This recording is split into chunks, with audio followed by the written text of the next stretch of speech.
Vinicius Jr. was cooking. Mind you, he's only played 11 games in La Liga this season, dealing with muscular injuries. But when he is fit, this is the second best winger in the world, behind Mbappe.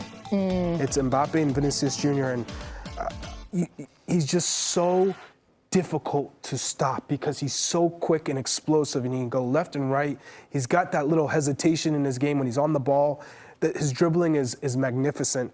And now we're starting to see that finished product. Last season in Champions League, he showed some big-time moments in those in the final third. This is one player I'm really excited about in the future. Can he stay healthy and consistent?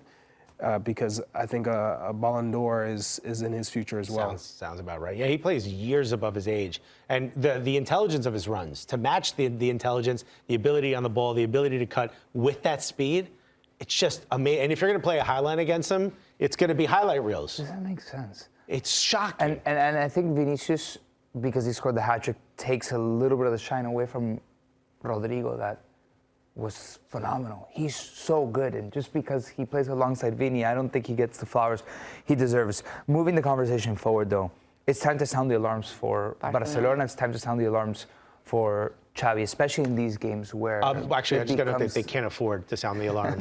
Sorry.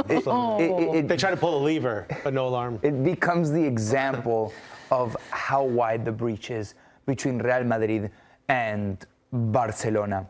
Do you ever remember it being like this big? Well, in the Copa del Rey, managed by Xavi from last season, Real Madrid beat Barcelona 4-0. No, but I'm saying just this era of Xavi's in an era like overall pre-Ronaldinho. Yeah, it would have to be around that time. And the thing is that you look on the other side. If you're Barcelona and you're looking at Real Madrid, who lost two pillars at the very beginning of the season, in Militao, in Courtois, who decided to play without a striker, and we were all on this desk asking, how sustainable is it? Here are your results. Carlo Ancelotti showed up and taught a masterclass once again. And what I like about it is that he does it with humility. He does it with respect. There's no gloating. There's this era of serenity that he exudes onto the pitch, onto the players.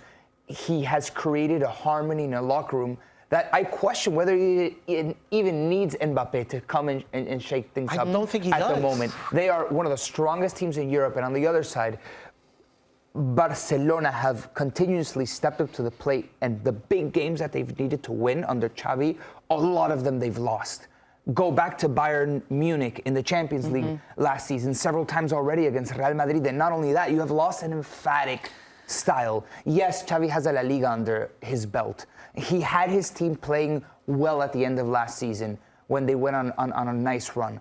But where does Barcelona go from here to try to improve? They played so poorly that this very good Real Madrid just devoured them completely. And I have to say, to build off of Ancelotti, that's 11 titles, which ties him with Zidane.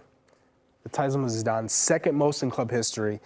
Now you understand why he extended his contract at Real Madrid. Yeah. And decided not to go to Brazil. He's having a blast. The players in this club absolutely love him.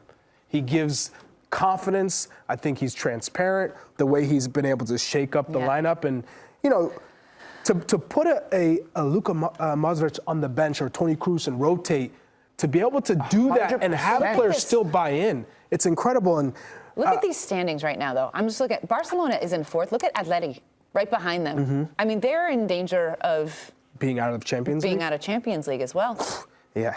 That would have to sound the alarm. But I wonder how much the fans blame this on Xavi versus the ilk of the player he's had to work with. It's similar to Ten Hag. It's like, can we really blame the manager, or we have to look higher than the manager? That's what you're getting in this situation. It's like, oh, you give Xavi a pass because really, I think finances. United is a bit more obviously every time. Barcelona done as much as he could. I don't know, but there's a lot of similarities comparing the hierarchy at the club. I mean, I don't know what the Champions League seems unlikely at this point based on the quality of play that we've seen for Barcelona. Yeah. They'd be lucky if they get tickets to the final. Copa del Rey, is that enough to save Xavi? They win a Copa del Rey? No. No. It's not. But, you know, we talked about what Real Madrid could add. Alphonso Davies has been floated around as a left back. No, and Ancelotti came out and said Mendy is the best left back in the world. And he balled. And he balled. And Tchouaméni, you talk about losing a Kroos and Luka Modric on the midfield and thinking Ushering it would the new drop generation. off. Tchouaméni was phenomenal. The amount of interceptions he has, just anticipating and tough tackling. What about the decision to say, all right, Courtois is injured. We bring in Kepa, and then there's a couple of performances. You know what? Let's stick with our goalkeeper, Lunin. Yeah.